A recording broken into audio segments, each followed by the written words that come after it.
नमस्कार इतिहास मित्रांनो. शिवरायांच्या कार्यात आणि मराठ्यांच्या स्वराज्यात 18 पगड जातींचे योगदान होते असे आपण म्हणतो. तर मग मोजक्या जाती सोडून इतर जातीतील वीरांचा उल्लेख आपल्या इतिहासामध्ये का दिसत नाही असा एक प्रश्न नक्कीच उपस्थित होतो. तर याचे उत्तर असे आहे की या इतर जातीत सुद्धा स्वराज्यवीर आहेत, पण प्रसिद्धी मात्र यांच्या वाट्याला आलेली नाही. आज अशाच एका दुर्लक्षित राहिलेल्या मांग जातीतील स्वराज्यवीराची माहिती तुमच्या समोर सादर करत आहे. महत्वाचे म्हणजे हे वीर स्वराज्याच्या पहिल्याच लढाईत धारातीर्थी पडलेले आणि मांग जातीतील स्वराज्यासाठी धारातीर्थी पडलेले हे पहिले वीर असल्याची माहिती देखील यातूनच समोर येते. शिवरायांच्या स्वराज्य कार्यात स्वराज्याच्या पहिल्या लढाईत धारातीर्थी पडलेले आणि इतिहासात नमूद झालेले बाजी पासलकर हे आपल्या इतिहासातील पहिले नामवंत वीर आहेत. या बाजी पासलकरांची शौर्यगाथा आणि समाधीस्थळ याची सविस्तर माहिती देणारा व्हिडिओ आपल्या या चॅनलवर आहेच, तो तुम्ही पाहू शकता. त्यामुळे तीच माहिती इथे पुन्हा न सांगता मी याच बाजींचे अंगरक्षक असलेल्या येल्या मांग यांची शौर्यगाथा सादर करतो. 12 मावळापैकी मोसे खोऱ्यात बाजी पासलकर हे अत्यंत शूर, जबरदस्त आणि खूप परोपकारी असे देशमुख होते. या बाजींच्याकडे यशवंती नावाची घोडी, गजली नावाची फिरंग म्हणजे तलवार आणि अजगर नावाची ढाल या अत्यंत नामांकित आणि दुर्मिळ अशा वस्तू होत्या. अनंता खुर्चुले या शिंपी जातीतील अनाथ मुलांना बाजींनी आपल्या घरीच लहानपणापासून सांभाळले होते.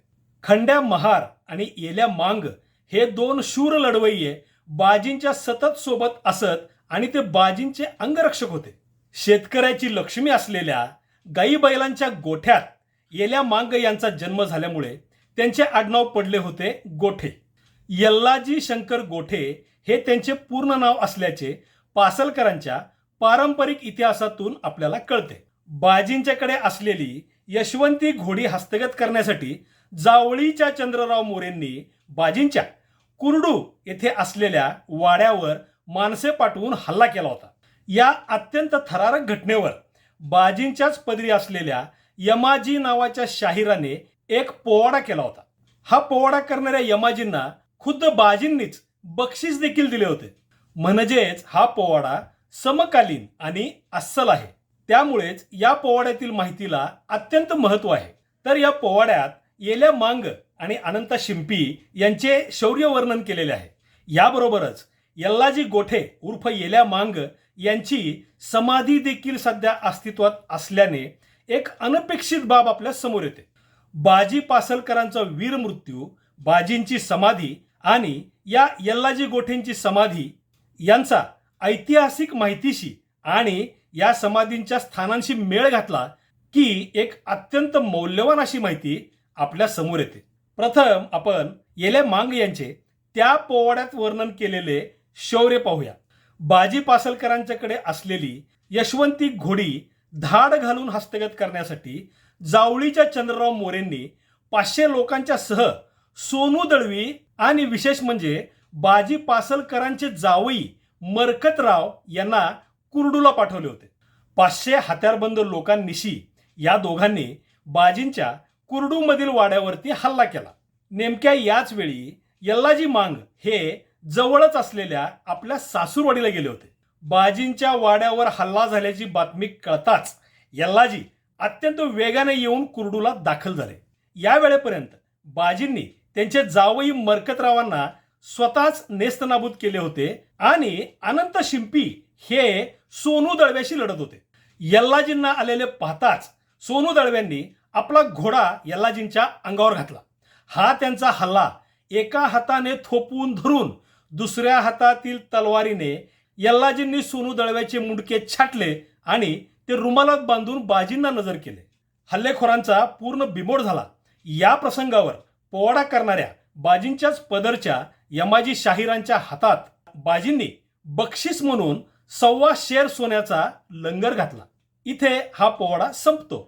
तर या पोवाड्यात या हल्ल्याची बातमी यल्लाजींना सांगताना यल्लाजींची म्हातारी यल्लाजींना म्हणते, काय बसलास येल्या, तुझी कुरडू तिकडे मारून नेली. यावरून यल्लाजींचे गाव कुरडू होते हे निश्चित कळते.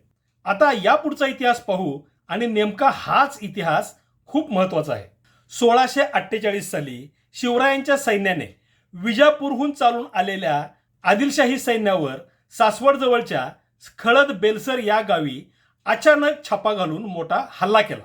ही लढाई म्हणजेच शिवस्वराज्याच्या सैन्याची शत्रूबरोबर झालेली पहिली समोरासमोरची उघड लढाई होती. या लढाईत अत्यंत शौर्याने लढताना बाजी पासलकर हे धारातीर्थी पडले. छापा घालून परत जाताना याच धावपळीत सासवड येथे बाजी पासलकरांचा अंत्यविधी करण्यात आला. त्यांची समाधी देखील सासवडलाच बांधण्यात आली. खरे तर बाजींच्या वास्तव्याचे तव हे गाव सासवडपासून खूप दूर पानशेत धरणाजवळ आहे, पण त्यांची समाधी मात्र सासवडमध्ये आहे. बाजींच्या या समाधी स्थळाची आणि या समाधीच्या अंतर्भागाची छायाचित्रे आत्ताच आपण या वर्णनाबरोबर पाहिली. आता सांगायची महत्वाची गोष्ट म्हणजे बाजी पासलकरांच्या समाधीपासून जेमतेम 150 मीटर अंतरावर यल्लाजी गोठे उर्फ येल्या मांग यांची देखील समाधी सासवडमध्ये आहे. अत्यंत अडचणीच्या जागी असलेली ही समाधी खूपच दुर्लक्षित राहिलेली आहे आणि प्रसिद्धीपासून देखील दूरच राहिलेली आहे. बाजी पासलकरांच्या समाधीच्या परिसराचा एक नकाशा आपण आता पाहूयात. यात दिसणारा मोठा रस्ता हा सासवड ते जेजुरी हा हायवे आहे. सासवडमधील शिवछत्रपतींचा पुतळा, पोलीस स्टेशन, मेन रोड आणि बाजारपेठेसह बाजींच्या समाधीचे स्थान या नकाशात दाखवलेले आहे. बाजींच्या समाधीपासून पश्चिमेकडे गेलेला मोठा रस्ता मध्येच असलेल्या जुन्या दुकानांच्या रांगांमुळे दुभागला गेला आहे.